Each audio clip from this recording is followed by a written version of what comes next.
صبر کا دامن نہ چھوڑیں. میں آپ کو ایک سوال پوچھنا چاہتا ہوں. آج کل ہم بڑے لوگوں سے تعلقات کیوں بنانے کی کوشش کرتے ہیں؟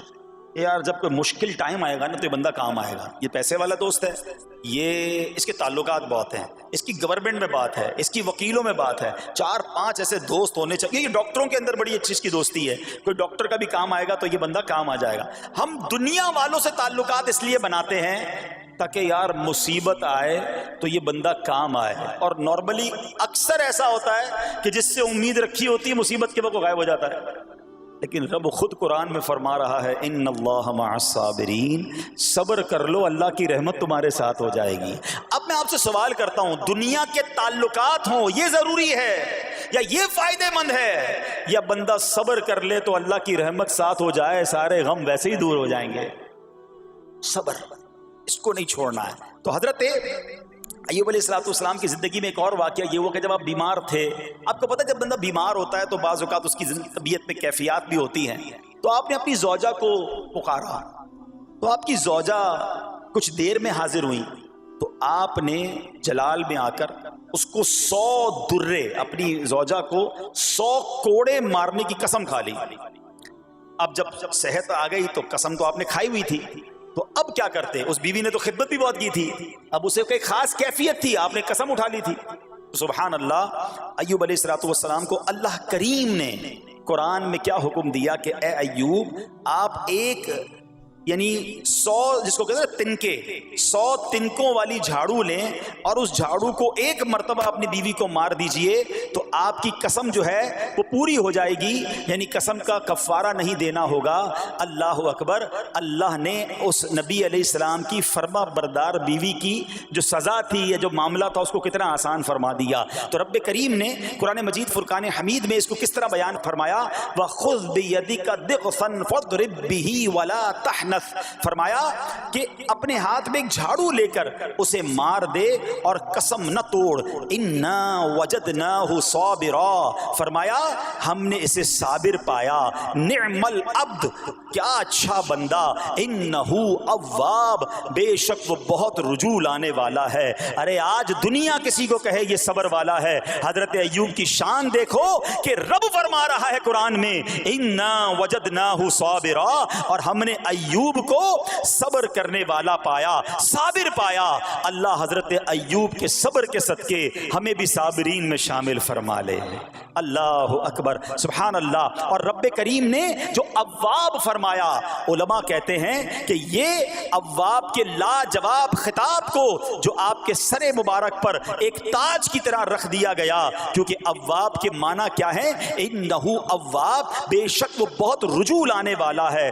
اللہ اکبر. صبر کیا تو رب نے کیسے کیسے القاب جو ہیں وہ قرآن میں عطا فرمائے. یہاں ایک اور بات بھی سیکھنے والی ہے کہ حضرت ایوب علیہ السلام کے صبر کا کمال یہ ہے کہ قرآن میں ذکر آ گیا, اب صبح قیامت تک حافظ تلاوت کریں گے, تراویح میں قرآن پڑھا جائے گا, جب بھی قرآن کی تلاوت دنیا کے کونے کونے میں کی جائے گی, قیامت تک حضرت ایوب کے صبر کا ذکر ہوتا رہے گا.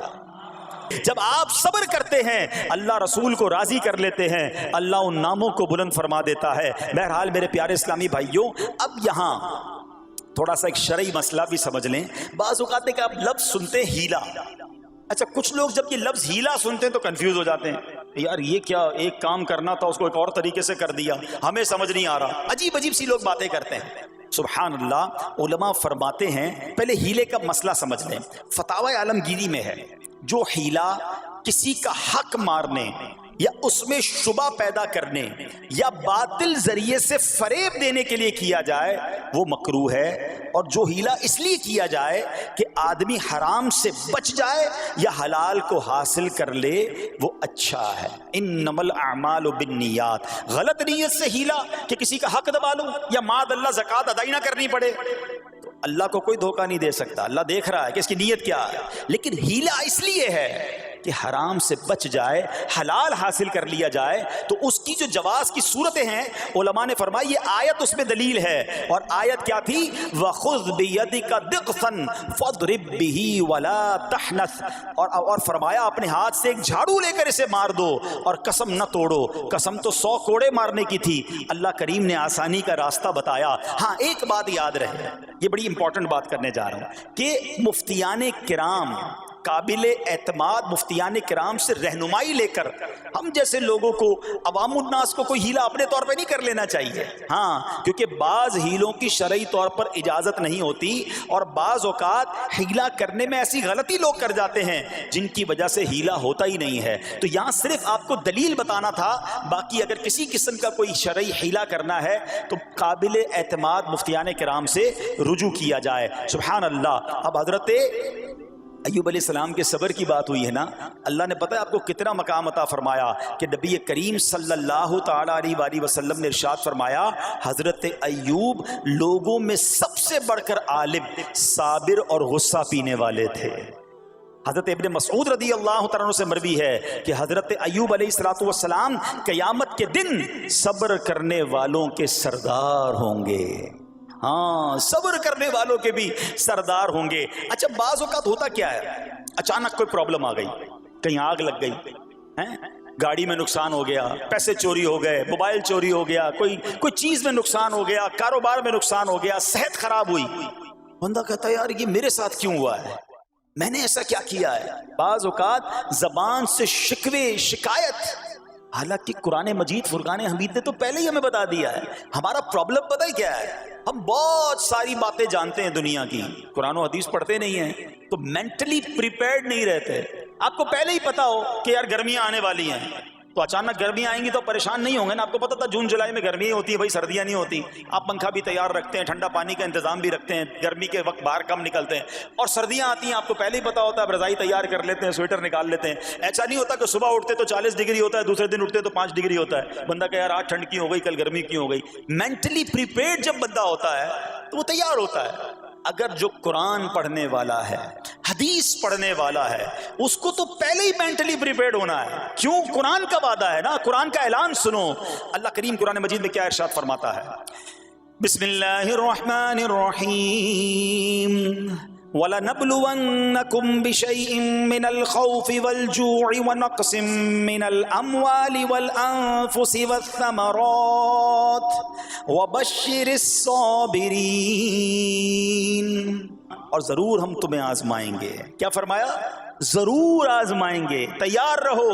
there is examination. اچھا، آزمائش کن کی چیزوں کی ہوگی؟ سبحان اللہ. قرآن نے لسٹ بھی دے دی ہے کہ آزمائش کیا ہوگی.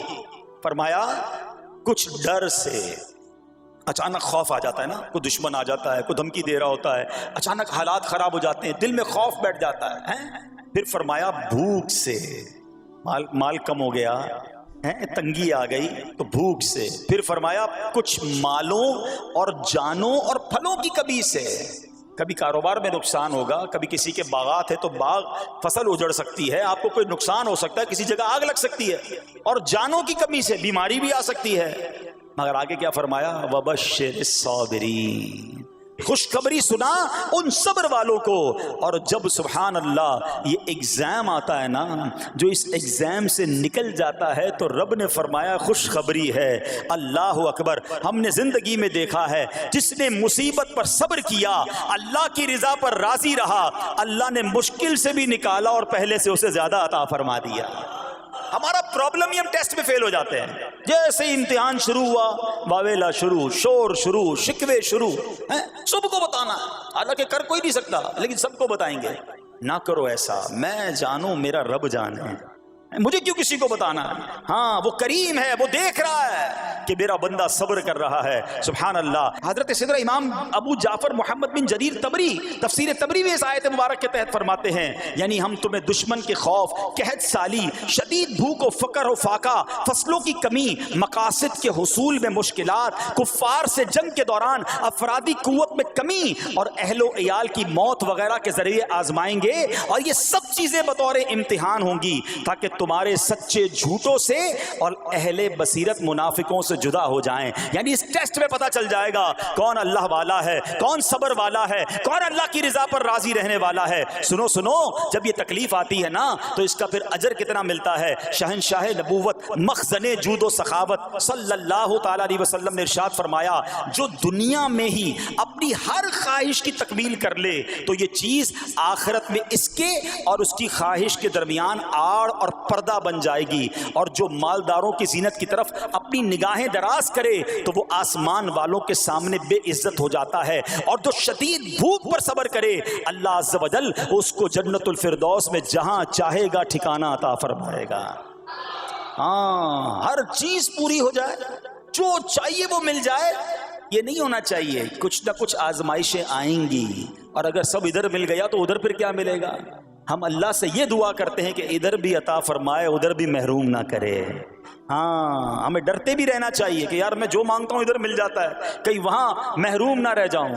تو آزمائش آئے تو صبر کرنا چاہیے، اللہ کی رضا کے طور پہ زندگی گزارنی چاہیے۔ ایک بار نبی پاک علیہ الصلوۃ والسلام انصار کے پاس تشریف لے گئے تو فرمایا کیا تم مومن ہو؟ بڑا کمال کا سوال جواب ہے، ذرا غور کیجئے گا۔ ہمارے پاس بھی کوئی آ کر کہے کہ کیا تم مومن ہو تو ہم کیا جواب دیں گے؟ صحابہ خاموش رہے۔ سیدنا فاروق اعظم نے کہا حضور ہاں ہم مومن ہیں۔ شاید ہمارا بھی جواب یہی ہوگا مومن ہے، مگر اگلا سوال سنو نبی پاک علیہ الصلوۃ والسلام کا۔ فرمایا کہ اگر تم مومن ہو تو تمہارے ایمان کی علامت کیا ہے؟ ہاں، اب ہم سے کوئی یہ سوال کرے تو ہم جواب کیسے دیں گے؟ بھائی تم کہہ رہے ہو مومن ہیں، واٹ از دا سمٹمز؟ کوئی نشانی، کوئی علامت تو بتاؤ نا۔ اب یہ سوال کرنے والے کون ہیں؟ پیارے آقا صلی اللہ تعالی علیہ وآلہ وسلم۔ صحابہ سامنے بیٹھے ہیں، ارشاد فرمایا مومن ہو تو علامت کیا ہے؟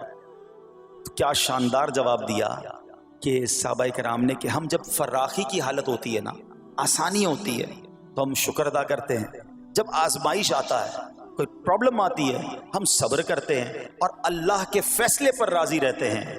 نبی اکرم علیہ الصلوۃ والسلام نے جواب میں کیا فرمایا؟ رب کعبہ کی قسم تم مومن ہو۔ تو پتہ یہ چلا کہ مومن ہونے کی نشانی یہ ہے کہ جب اچھے دن آئیں تو شکر کرے، اور مشکل کے دن آئیں تو اللہ کی رضا پر، اللہ کے فیصلوں پر راضی رہے، صبر کرے۔ اب آؤ سوال کرتے ہیں، اچھے دن آتے تو ہم کیا کرتے ہیں؟ ارے بھائی میں تو انتظار میں تھا، تھوڑے پیسے آئیں تو فلاں عیاشی کروں، فلاں گناہ کروں، تھوڑے پیسے تھے تو وہ کام ہی نہیں کر پا رہا تھا، اب تو موقع میں لگا ہے، اب تو دن آئے ہیں۔ معاذ اللہ، جس کو اللہ نعمتیں دیتا ہے، فراخی دیتا ہے، تو وہ اللہ کی نافرمانی میں لگ جاتا ہے، اور جب اس کو کوئی آزمائش بھیجتا ہے تو وہ ناشکری کہہ کر، بلکہ بعض اوقات تو کفریہ کلمات منہ سے نکال کر ایمان سے بھی ہاتھ دھو بیٹھتا ہے۔ ایسا نہیں ہونا چاہیے۔ عقل مند وہ ہے، یاد رکھنا کہ رب جتنی عطائیں بڑھائے ہم اتنے سجدے بڑھائیں، ہم اتنے صدقے بڑھائیں۔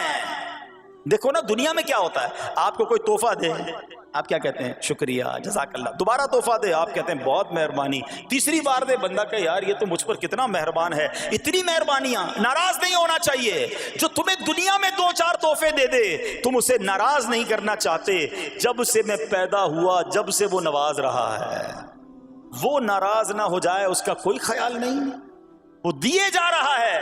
ہم تو دیکھتے ہیں نا، بندہ غریب ہوتا ہے، تھوڑے گناہ، جیسے جیسے امیر ہوتا گیا اس کے پر پرزے نکلنا شروع ہو جاتے ہیں، مسجد سے دور، نمازوں سے دور، معاذ اللہ حرام کاموں میں پڑ جاتا ہے۔ ارے اللہ کے بندے، تجھے رب نواز رہا ہے، تیرے تو سجدے بڑھنے چاہیے تھے۔ لیکن ہوتا کیا ہے، وہ عطائیں بڑھاتا ہے، لوگ خطائیں بڑھاتے ہیں۔ نہ کرو ایسا۔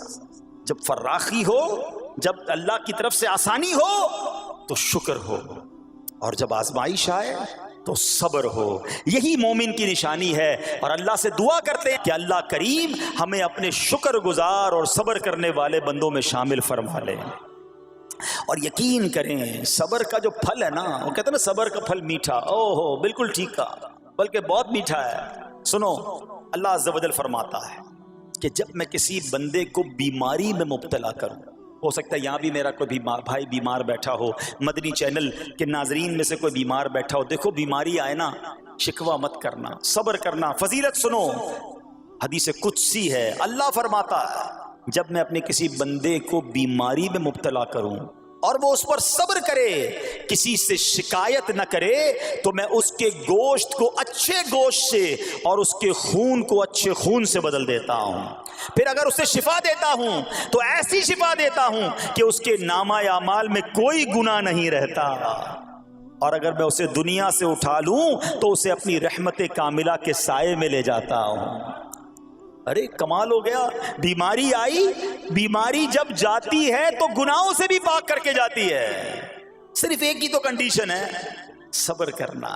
بیماری آئی صبر کرنا، ہاں کسی سے بات نہ کریں، شکوہ نہ کریں، اللہ کی بارگاہ میں عرض کریں مولا تیری مہربانی، ہاتھ میں درد ہے باقی جسم تو سلامت ہے، اے اللہ آنکھ میں درد ہے باقی جسم تو سلامت ہے، اے اللہ گردوں میں پرابلم ہے میرا باقی جسم تو سلامت ہے، یہ بھی تیری مہربانی ہے. اللہ کرے کہ ہم شکر گزار بندے بن جائیں، کیونکہ یہ بیماری تو ہمارے گناہ معاف کروانے آئی تھی، مگر افسوس یہ ہے کہ جو گناہ معاف کروانے والا کام ہمارے ساتھ ہوا اس میں بھی ہم نے اللہ کو ناراض کر دیا اور شکوے شکایات کی. سنو سنو، اس نے اخلاق کے پیکر نبیوں کے تاجور صلی اللہ تعالی علیہ وسلم نے ارشاد فرمایا، ابھی تو صرف بیماری کی بات ہوئی نا، اب آؤ اگر کسی کو کاروبار میں نقصان ہو گیا، کسی کے پیسے کم ہو گئے، کسی کی جان و مال کا کوئی نقصان ہوا، کوئی آگ وغیرہ لگ گئی، سنو اللہ کے حبیب علیہ الصلوۃ والسلام فرماتے ہیں کہ اللہ ارشاد فرماتا ہے، پھر حدیث قدسی ہے کہ جب میں اپنے کسی بندے کے بدن یا اس کے مال یا اس کی اولاد کی طرف کوئی سختی بھیجوں،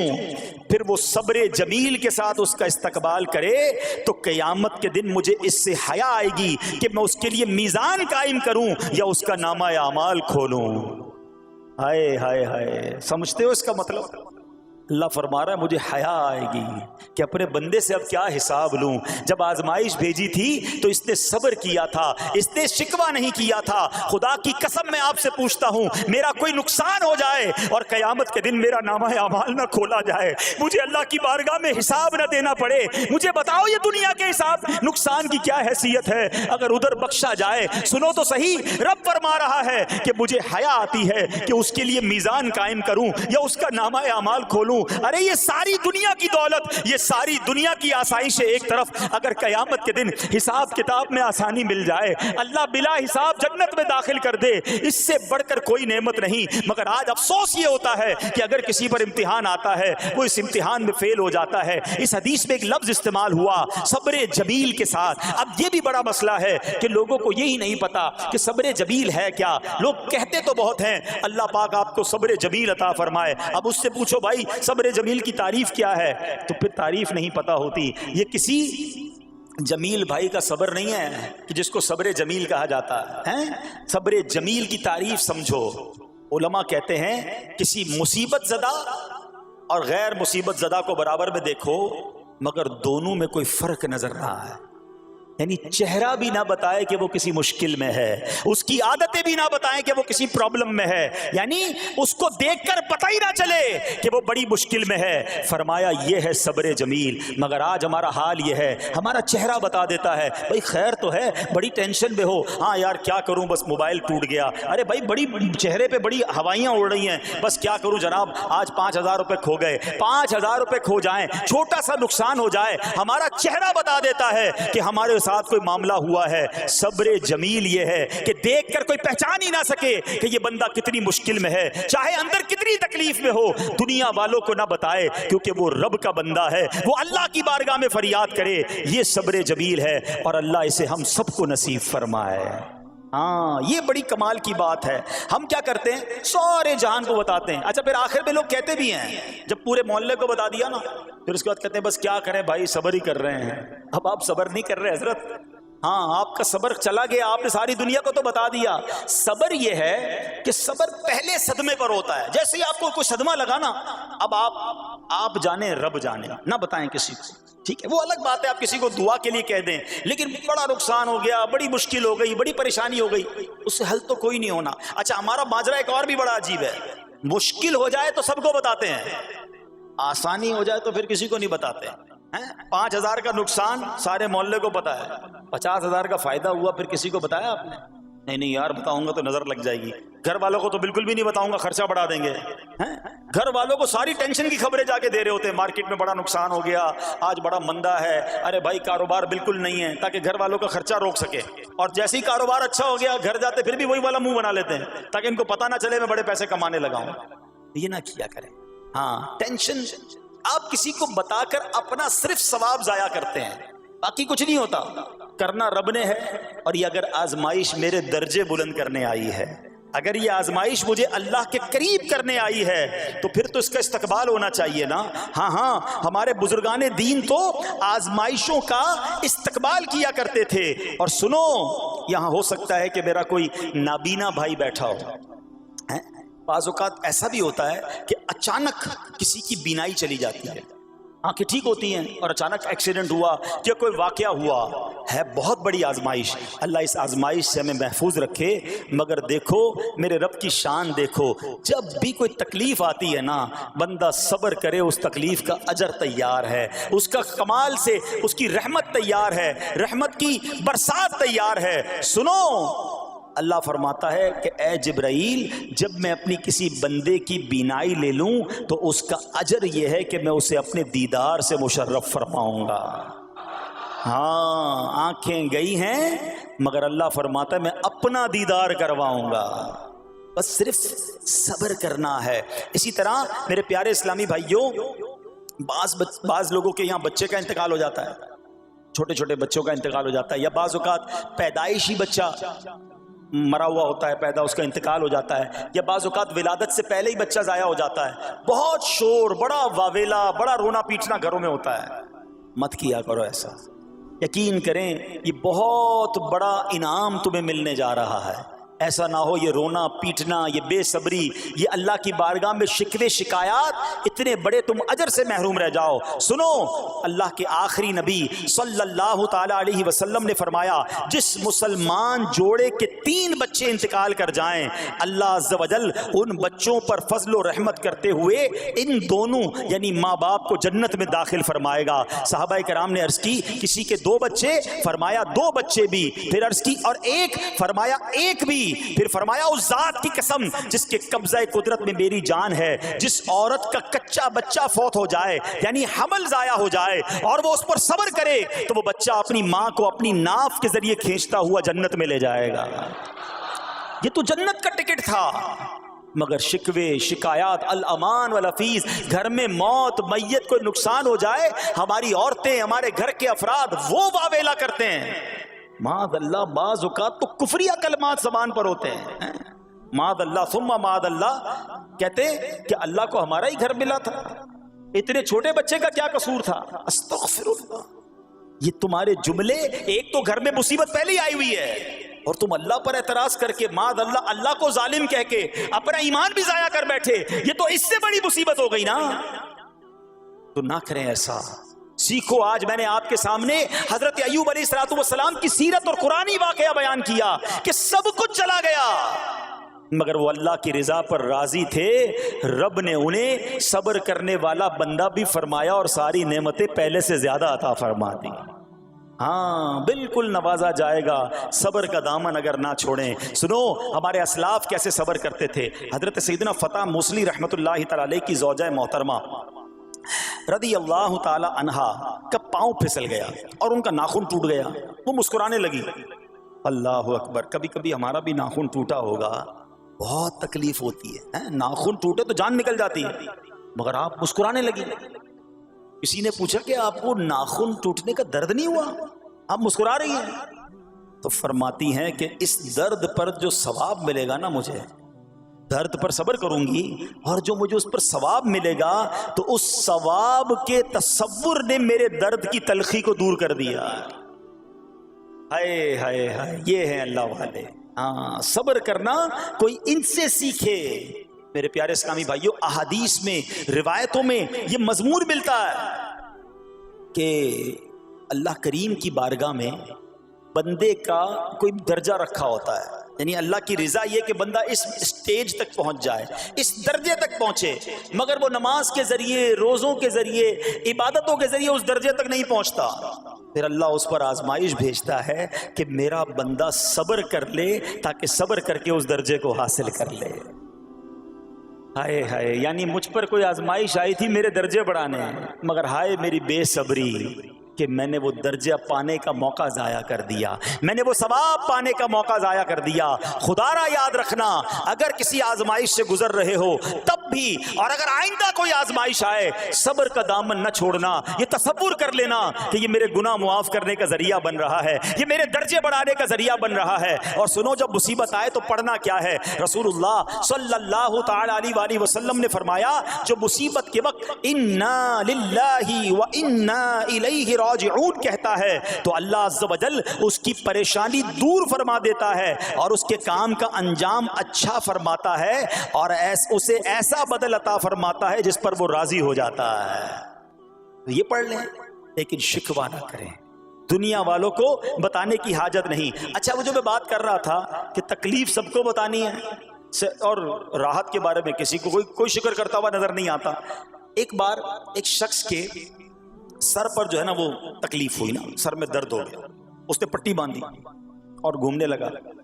اس زمانے میں حضرت رابعہ بصریہ رضی اللہ رحمۃ اللہ تعالی علیہا اللہ کی بہت بڑی ولیاں ہیں. آپ نے اس کو دیکھا کہ کیوں پٹی باندھی ہے؟ وہ کہتا سر میں درد تھا اس لیے پٹی باندھی ہے. بات تھوڑی سی باریک ہے, سمجھدار لوگ سمجھیں گے. اس لیے پٹی باندھی ہے کہ سر میں درد تھا. اللہ اکبر. اس اللہ والی نے پتہ ہے کیا کہا؟ آپ کہتی ہیں کبھی صحت کی پٹی بھی باندھی ہے؟ یہ جملہ ہے بڑا سمجھنے والا ہے. یعنی اللہ نے اتنے دنوں تک صحت میں رکھا تو کسی کو نہیں بتایا, اور تھوڑے دنوں کی تکلیف آئی تو پٹی باندھ کے سب کو بتانے چلا ہے کہ رب نے بیمار کیا ہے. ہاں, ہمیں اللہ کریم کی طرف سے آزمائش ہمیشہ تھوڑی آتی ہے. اگر اپنی زندگی کا ہم پورا عرصہ کیلکولیٹ کریں نا کہ بھئی 40 سال کا کوئی بندہ ہو گیا ہے تو کتنے دن ہوئے 40 سال میں؟ ٹھیک ہے, ایک بار کبھی بیٹھ کے اکیلے میں حساب کرنا, اتنے ہزار دن میں نے دنیا میں گزارے, کتنے دن بیمار رہا؟ تو شاید چند دن, 100 دن, 50 دن, 200 دن بنیں گے. کئی ہزار دنوں میں سے اگر چند دن اللہ نے مجھ پر آزمائش ڈالی تو ہزاروں دن راحت بھی تو ڈالی نا, صحت بھی تو عطا فرمایا. اتنے دن جس رب نے چھاؤں میں کھڑا کیا, اگر تھوڑی دیر کے لیے دھوپ آئی ہے تو مجھے شکوہ نہیں کرنے چاہیے. یاد رکھنا ہر رات کے بعد صبح ہے, ہر دھوپ کے بعد چھاؤں ہے. اگر تم انتظار کرو گے تو رب ایسی رحمت تم پر نازل کرے گا, اپنے غیب کے خزانوں سے عطا فرمائے گا. قرآن میں رب نے وعدہ کیا ہے وَمَن يَتَوَکَّلْ عَلَى اللَّهِ فَهُوَ حَسْبُهُ, جو اللہ پر بھروسہ کرے اللہ اس کے لیے کافی ہے. مگر ہمارا پرابلم یہ ہے کہ جب مشکل آتی ہے ہم یہ ساری باتیں بھول کر بس شکوہ, شکایات اور پریشانی میں چلے جاتے ہیں. ارے آپ اس مصیبت کو اللہ کی طرف سے نعمت سمجھ لو, اللہ کی طرف سے یہ سمجھ لو کہ میرے گناہ معاف کروانے, میرے درجات بلند کرنے کے لیے آیا ہے. اچھا اب ایک اور بات, بعض اوقات شیطان ہے نا وہ کسی کے دماغ میں وسوسہ ڈالتا ہے کہ یار جب میں نمازیں نہیں پڑھتا تھا نا تب تو اتنا پریشان نہیں رہتا تھا, جب سے نمازیں شروع کی, دعوت اسلامی کے اجتماع میں آنے لگا, مدنی قافلوں میں سفر شروع کر دیا, اب تو میں نے کچھ ذمہ داری بھی لینا شروع کر دی ہے. ارے میں نے جب سے امامہ پہنا ہے, یہ داڑھی رکھ لی ہے, میری کوئی اسلامی بہن سن رہی ہے کہ بے پردہ گھومتی تھی تو کوئی اتنا ٹینشن نہیں تھا, اب میں نے جناب پردہ کرنا شروع کیا ہے, قرآن پڑھنا شروع کیا ہے تو ٹینشنیں شروع ہو گئی ہیں. اب شیطان بعض لوگوں کے ذہنوں میں یہ وسوسہ ڈالتا ہے کہ میں تو دین کے قریب ہو رہا ہوں, اللہ کے قریب ہو رہا ہوں, اور مجھ پر آزمائشیں کیوں آ رہی ہیں؟ سنو سبحان اللہ, اللہ کے حبیب علیہ الصلوۃ والسلام کی کیا شان ہے. اعلیٰ حضرت ایسے ہی نہیں کہتے کہ میں نثار تیرے کلام پر, ملی یوں تو کس کو زبان نہیں, وہ سخن ہے جس میں سخن نہ ہو, وہ بیان ہے جس کا بیان نہیں. میرے آقا نے کم و بیش 1450 سال پہلے یہ مسئلہ سالو کر دیا. حضرت سیدنا سعد بن ابو وقاص رضی اللہ تعالیٰ عنہ فرماتے ہیں کہ میں نے عرض کی یا رسول اللہ صلی اللہ تعالیٰ علیہ وسلم سب سے زیادہ مصیبتیں کن لوگوں پر؟ گلی مکا دی نا, پنجابی میں کہتے ہیں نا گالی بات ہی ختم کر دی. حضور یہ بتائیں سب سے زیادہ مصیبتیں کن لوگوں پر آئیں؟ پیارے آقا نے فرمایا انبیاء پر. اللہ اکبر, اللہ کے سب سے قریب تو انبیاء ہیں نا, انبیاء پر, پھر ان لوگوں کے بعد جو لوگ بہتر ہیں, پھر ان کے بعد جو بہتر ہیں. سنو اب اگلا جملہ, بندے کو اپنی دینداری کے اعتبار سے مصیبت میں مبتلا کیا جاتا ہے. اگر وہ دین میں سخت ہوتا ہے اس کی آزمائش بھی سخت ہوتی ہے, اگر وہ دین میں کمزور ہوتا ہے تو اللہ عز و جل اس کی دینداری کے مطابق اسے آزماتا ہے. بندہ مصیبت میں مبتلا ہوتا رہتا ہے یہاں تک کہ اس کے دنیا میں ہی اس کے سارے گناہ بخش دیے جاتے ہیں.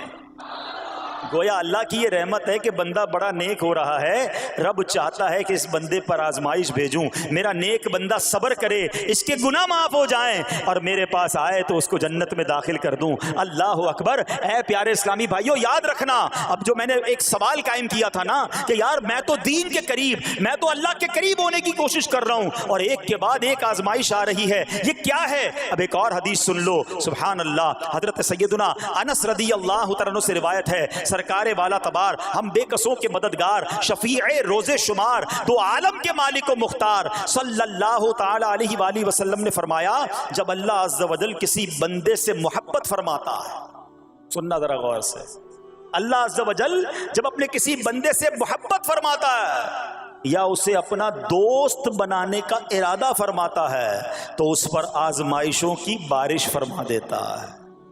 اب سوال ہے نا کہ میں اللہ دوست بھی بنا رہا ہے، اللہ کریم اس پر محبت بھی فرما رہا ہے اور آزمائشیں بھی بھیج رہا ہے۔ دوست پر آزمائشیں کون بھیجتا ہے؟ دوست کو تو راحتیں ڈالی جاتی ہیں۔ ہائے ہائے، اب یہی تو امتحان ہے، یہی تو چیک ہے۔ سنو، نبی پاک فرماتے ہیں جب اللہ اس پر آزمائش بھیجتا ہے نا، وہ بندہ اپنے رب کو پکارتا ہے، اے میرے رب عز و جل، تو اللہ فرماتا ہے میرے بندے تو جو کچھ مجھ سے مانگے گا میں تجھے عطا فرماؤں گا، تو جلد ہی تجھے دے دوں گا اور اسے تیری آخرت کے لیے ذخیرہ کر دوں گا۔ سبحان اللہ، یعنی اللہ والوں کو آزمایا جاتا ہے، ان کے درجات بلند کیے جاتے ہیں، ان کے گناہ معاف کیے جاتے ہیں۔ تو اے میرے پیارے اسلامی بھائیوں، کبھی بھی یہ ذہن میں خیال مت لانا کہ یار میں دین میں قریب آ رہا ہوں، میری آزمائشیں بڑھ رہی ہیں، سمجھ لو امتحان شروع ہو گیا ہے، ٹیسٹ شروع ہو گیا ہے، اب اس ٹیسٹ میں مجھے کامیاب ہونا ہے اور اللہ کے مزید قریب جانا ہے۔ زندگی میں جو گناہ ہو گئے ہیں یہ میرے گناہوں کا انشاءاللہ کفارہ بن جائے گا، میرے درجات کی بلندی کا سبب بن جائے گا۔ اللہ سے عرض کرنا، اے مولا میں تیری رضا پر راضی، میں تیرے فیصلوں پر راضی، اب تک جو دیا تھا تو نے دیا تھا، یہ سب کچھ تیرا ہے، اے رب جب تو واپس لے گا میں اس پر راضی۔ جب یہ ثابت قدمی نصیب ہو گئی پھر دیکھو غیب کے خزانوں سے کیسا آپ کے دل پر سکینہ اترے گا، پھر کیسا آپ پر رحمتوں کا نزول ہوگا۔ تو اے میرے پیارے اسلامی بھائیوں، مصیبتیں آ چکی اور آنے بھی والی ہیں، پہلے ذہنی طور پر تیار رہنا مگر صبر کرنا۔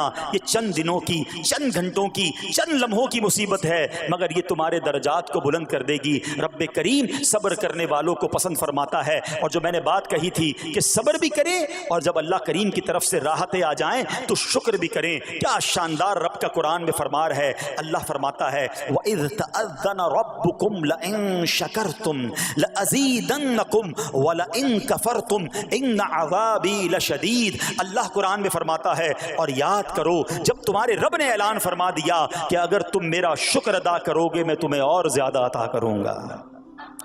ہاں شکر کرو رب اور دے گا، مگر اگلا حصہ سمجھنے والا ہے، اور اگر تم ناشکری کرو گے تو میرا عذاب سخت ہے۔